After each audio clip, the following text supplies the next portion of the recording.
Subscribe to our YouTube channel and press the bell icon to get the latest updates. I'm with Mahua Moitra, the Trinamool Congress MP from Krishnanagar, and Priyanka Chaturvedi, the leader of the Shiv Sena in Maharashtra. Ladies, welcome to the Print debate. Thank you so much, Jyoti, for having us on this debate. Thank you. So, Mahua, you're in Kolkata, and Priyanka, you're in Mumbai, and today we're discussing the state of the nation, as it were. Both of you are amongst the most articulate MPs in Parliament. We are in the midterm break in the budget session.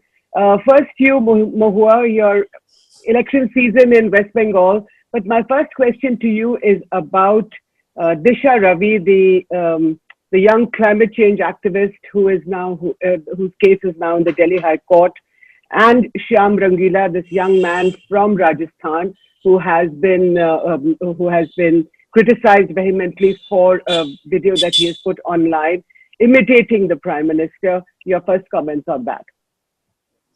Look, this is something I flagged more than a year and a half ago, I think in Parliament in June 19, where I said every single sign of fascism is out there for all of us to see. And when a nation starts taking itself too seriously, and when leaders start taking themselves so seriously in a democratically elected country, is where I think the problem starts. So you have people being arrested for a joke. From what I understand, Munawar was arrested for a joke that he hadn't even cracked, that they thought that he was about to crack.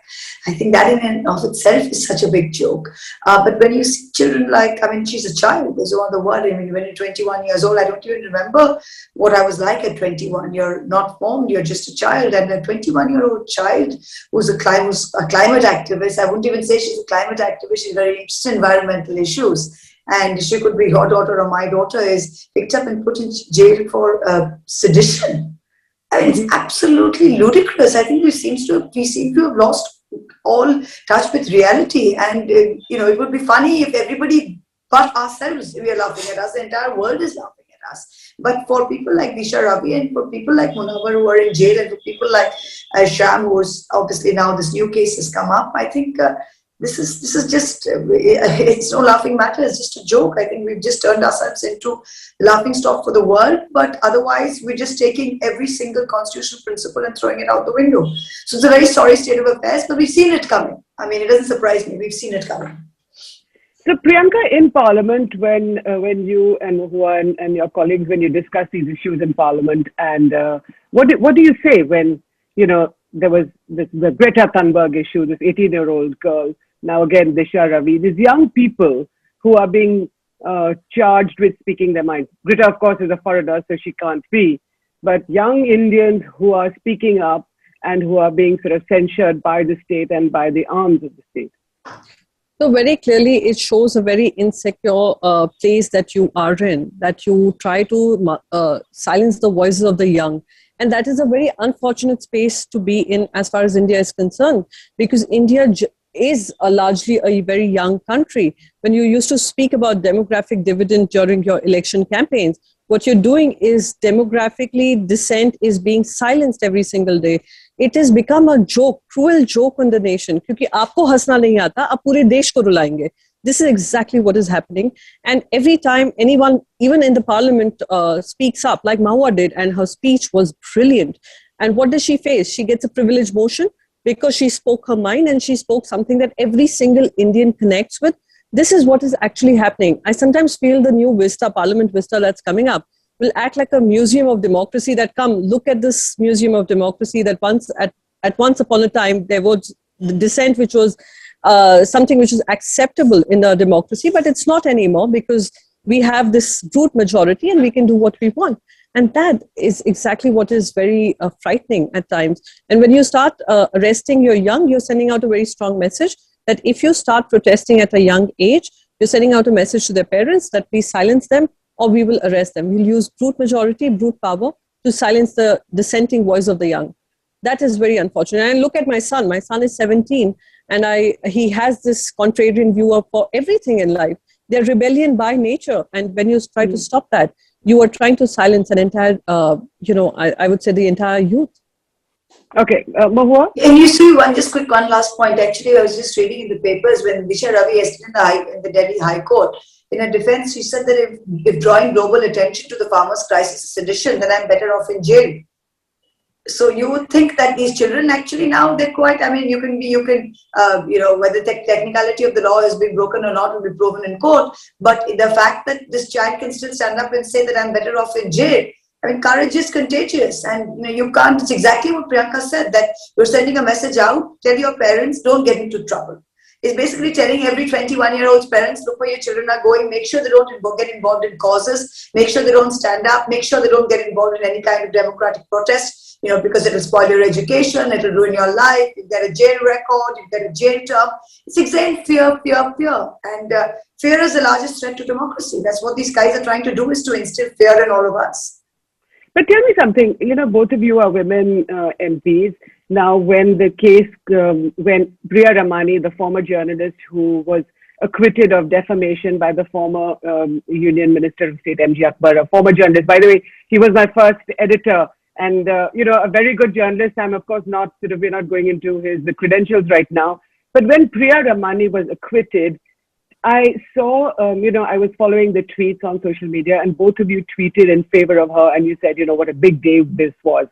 But none of perhaps the several women MPs that I saw in Parliament, whether it was, primarily of the BJP, because especially in the Lok Sabha, Mahua, why do you think that they did not tweet in favor of such a big judgment, cutting across party lines? This is not just about politics, isn't it? This is about us. Because you don't have safety in this workplace. In India, because you have this kind of party whip that transcends everything. So even when you're voting in parliament, you might, as a parliamentarian, believe very strongly in something. But if you vote against the party line, then you will lose your membership. So I think even in issues out of parliament, your party line, so to speak, transcends your beliefs, transcends your own personal principles. It transcends you as a woman. Your only identity is your political identity. And the fact that Akbar was a minister of the government, of course, they told him that, unless you're cleared, you're not coming back into the cabinet, which I thought was at least one wise decision they took. But the fact that all the leadership were keeping quiet about it, basically didn't give any of the women MPs the courage to come out and say, hey, this is not about whether I'm an MP, whether I belong to the BJP. It's speaking up for women and women everywhere. People just don't have that kind of courage because their only identity is that of a political identity, which transcends the identity of gender, of womanhood, of everything. And that's what it is. Priyanka, off the record, our women MPs, across party lines, including in the BJP, what did they have to say about the Priya Ramani judgment? Or as Mahua is saying, is that they were afraid of coming out? So her judgment came very close to heart because I have been someone who spoke about a lot of issues that exist even in political parties and political systems. And for speaking up, I was also criticized for what I did. And I chose to do what I thought my conscience tells me to do. There comes a point in time where you stand for equality of your gender more than your political ideology. And that is what I've strongly believed in. I'm hoping that every woman looks above their politics and who are in the political spaces come forward as a collective voice. And I have been making a case for it all the time, that you'll have to rise above your politics if you want to bring in gender equality. What happened with Priya Ramani was very similar. Priya faced a lot of criticism even within the media. Nobody is taking the journalistic capabilities and abilities of Mr. MJ Akbar. But what you cannot take away is his behavior as far as women are concerned. And this is exactly what the High Court judgment said. The judgment clearly said that your right to dignity cannot become more empowering or more important than her right to fight for justice. And this is what we as a collective should be fighting for.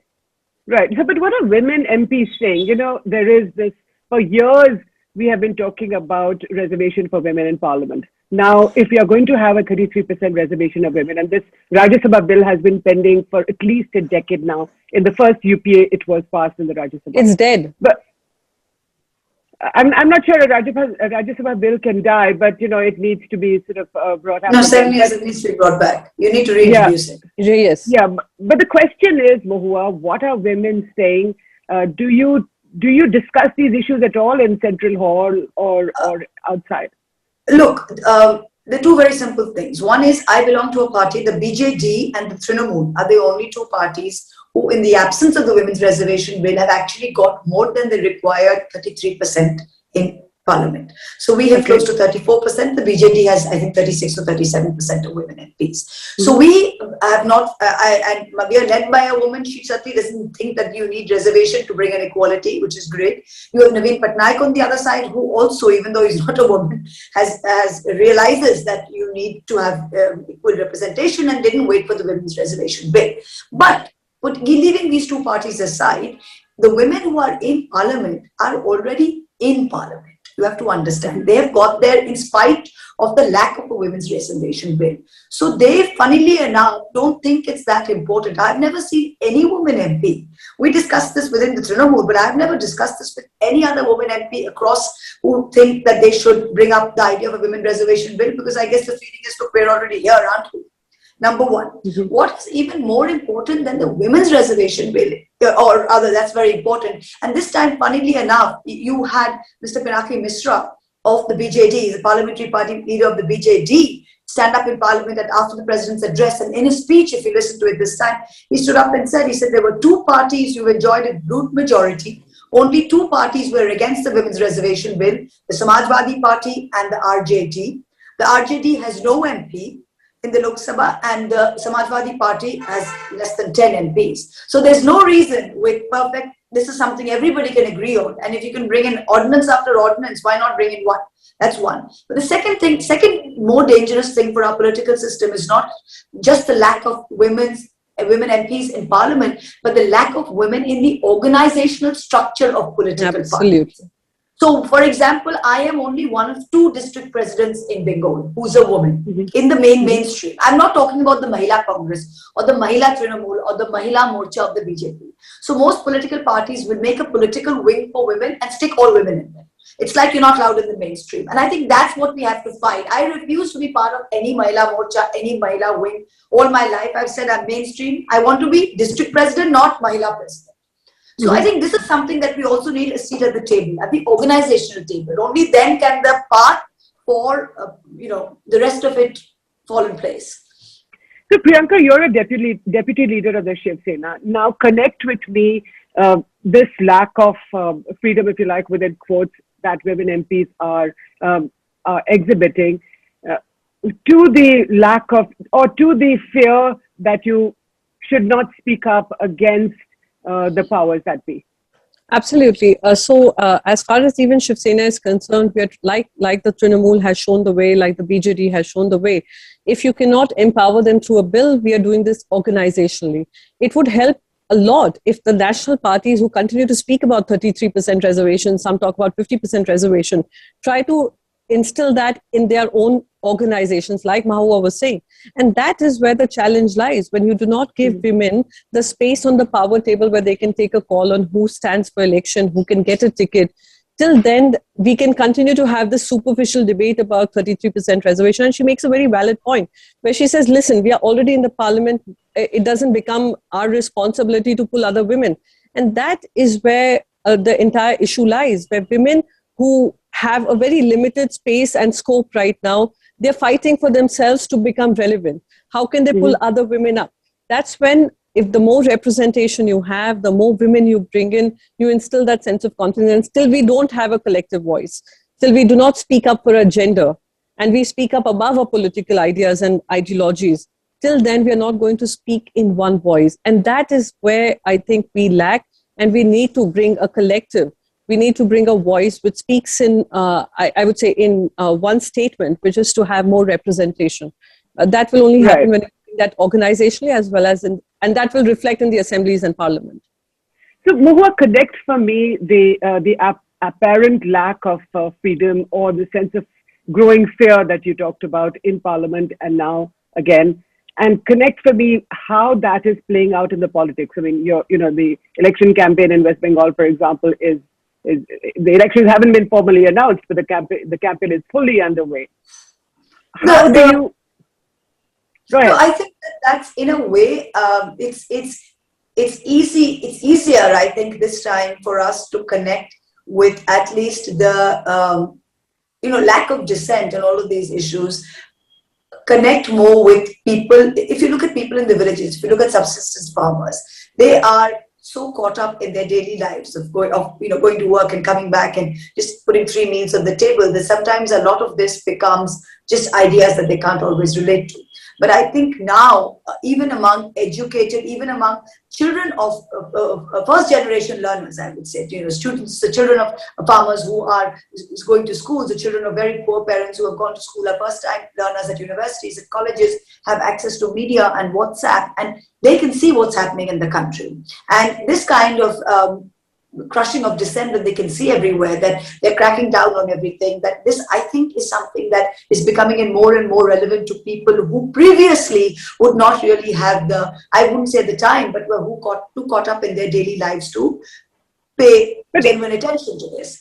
And I think in this campaign, this is something that the Trinamool Congress is being able to connect very easily with voters with. So, for example, when I come back after Parliament, I'm in my constituency now, and I'm everywhere I'm going for worker meetings. They're all saying, Didi, we're really proud of you. We're really proud of you because you're the only one who's bringing up these issues, and we're all thinking about these issues, and this is exactly what they're doing.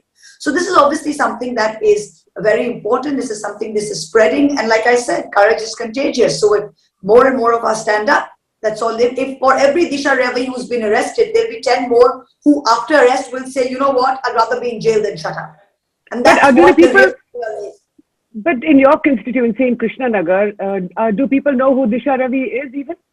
You'll be surprised. A lot of people do know. A lot of people do know, because I would say 70 to 80% of the newspaper readership would know.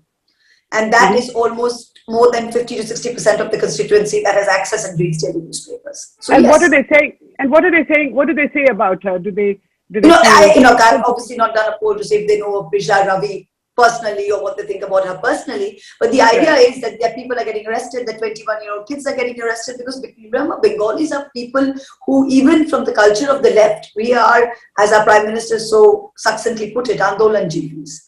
Bengalis are Andolanjivis. We are proud to be Andolanjivis. And as Netaji Subhash said, nothing in this country ever sat around and got fixed through discussions. You always need a revolution to bring change. So Bengalis love that. And for every little thing, if you have 4 Bengalis, the 5th one comes along and you're on the streets protesting about something or the other. The idea of a good Bengali Sunday is to go for a march. The idea of many people's Sunday is to take a nap. So, Bengalis are revolutionary by nature.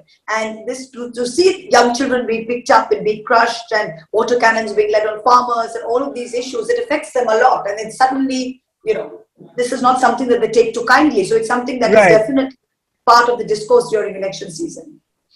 Priyanka, you're sitting in Mumbai in Maharashtra. You are very much part of a coalition government, which is anti-BJP. Now, how do you see the West Bengal election, which is sort of across the country, from your point of view? So there are very similar narratives that are being followed, whether it is Maharashtra, whether it is West Bengal, any non-BJP government, and where BJP chooses to come into power, they will use the first tactic, the first tool that they have in hand, which is to create polarization.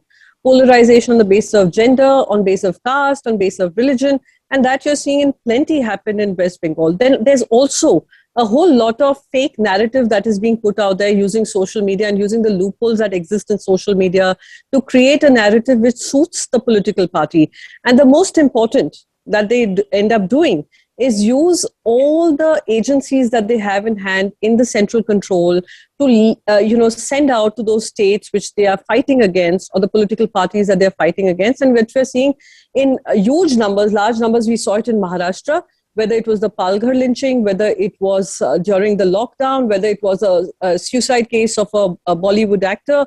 They've done everything within their powers and their reach to be able to send ED, send CBI, send IT, and get after people and individuals to distract them from governance. I have just a very simple question. For example, if this kind of a farmer protest was to take place in West Bengal or Maharashtra, wouldn't that get the Bharatiya Janata Party to, talk about president's rule and try to send their government, bring up a coalition that brings their government, their party into power? Yes, this is what they do. This is their tried and tested narrative, that they would try and bully you. Yeah.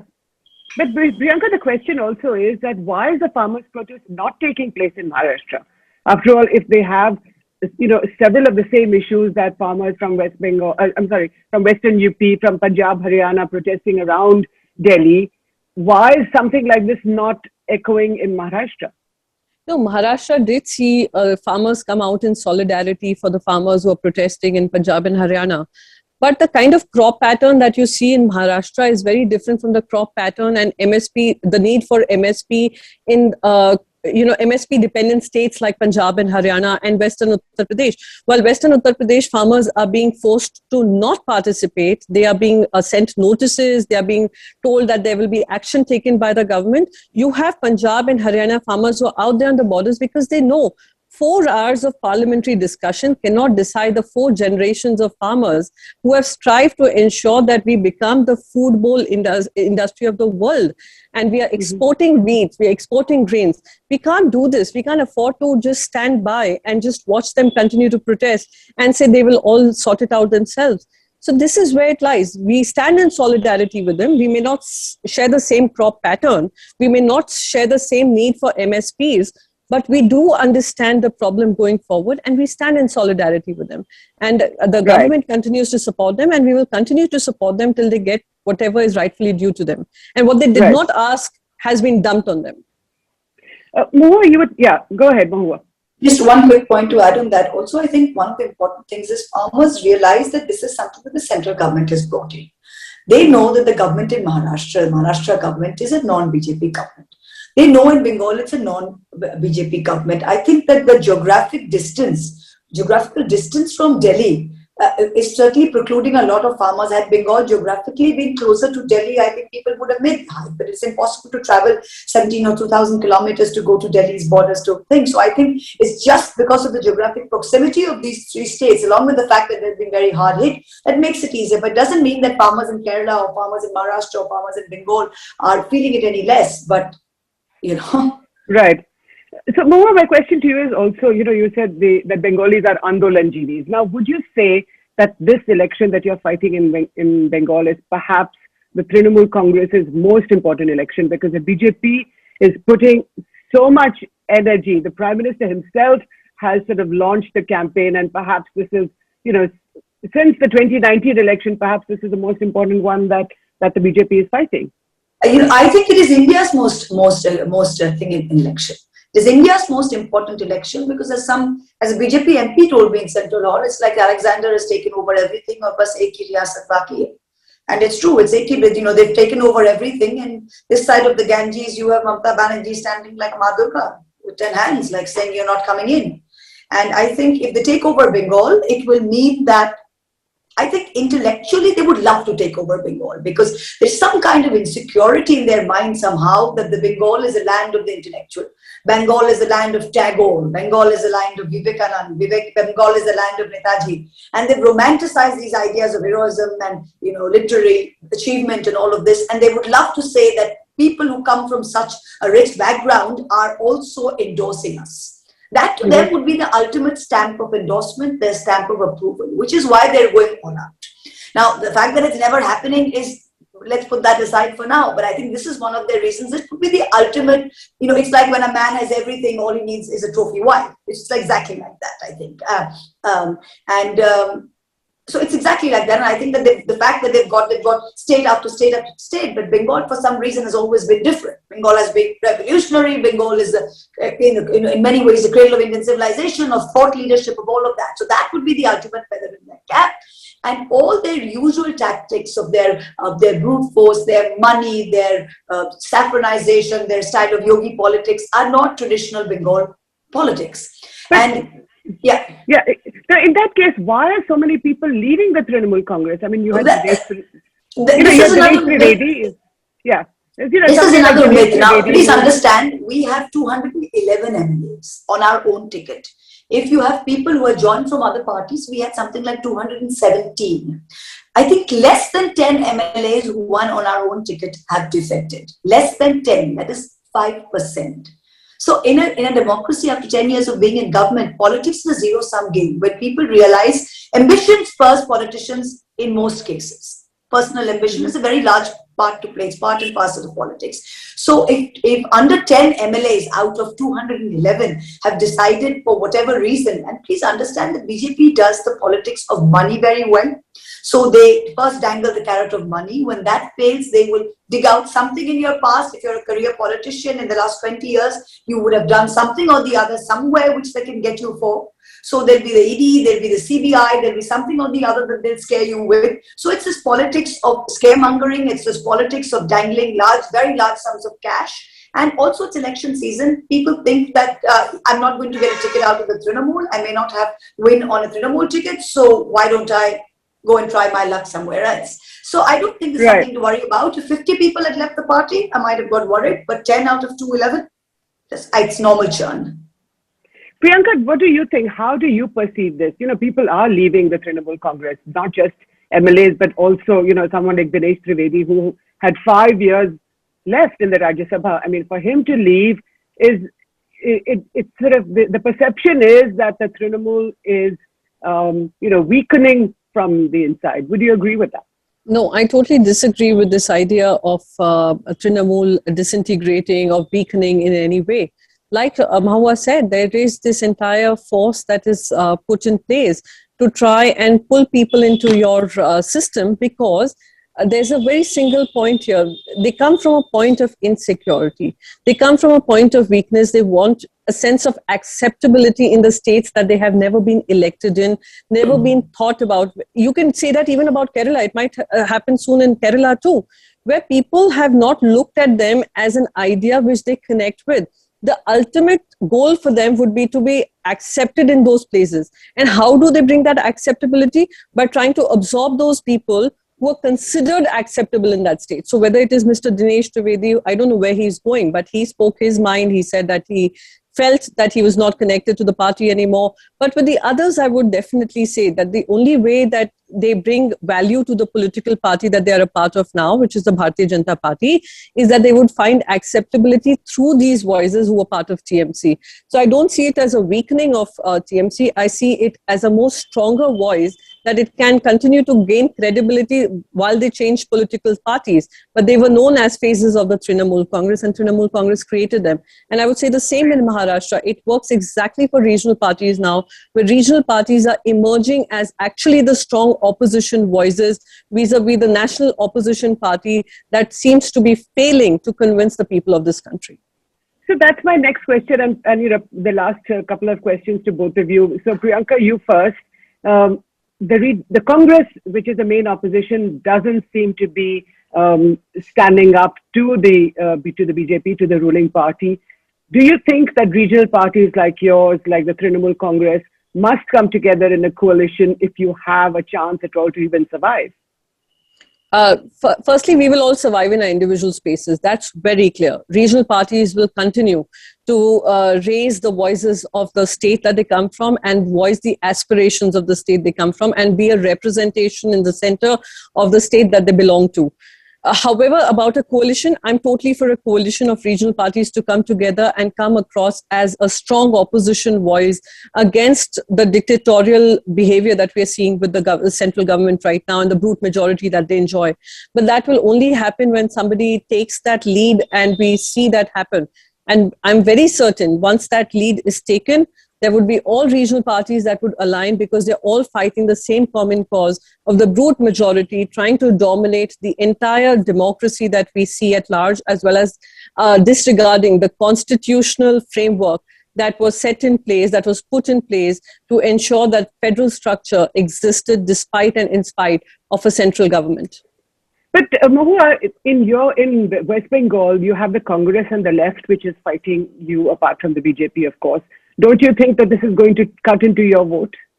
This is a question that was germane in 2016 when the Congress and the left first set up an alliance, and everybody, the word on the street was they're going to come to government. They performed abysmally. They performed absolutely abysmally. That was when the left still had 38% of vote share and they couldn't even get to double digits.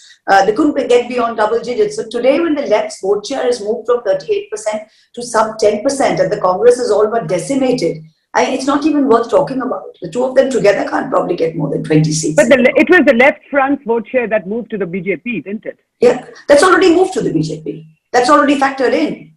They're not going to be able to get that back from the BJP. And if they get that back from the BJP and it goes to the left, that's all the better for us. It's less for the BJP.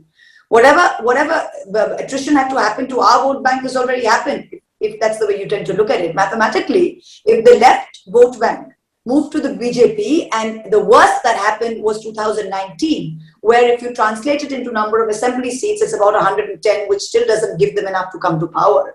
And if the left does, there's nothing, it can't get lower than that. And if it does better, two things happen. Either the vote share from the BJP comes to the Trinamool, which is good for us, or it goes back to the left, which is still good for us because the BJP share goes down.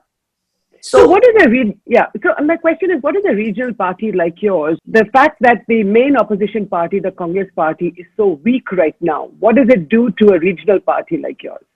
It doesn't do anything to a region. The way we look at the way I think everyone looks at the Congress is that in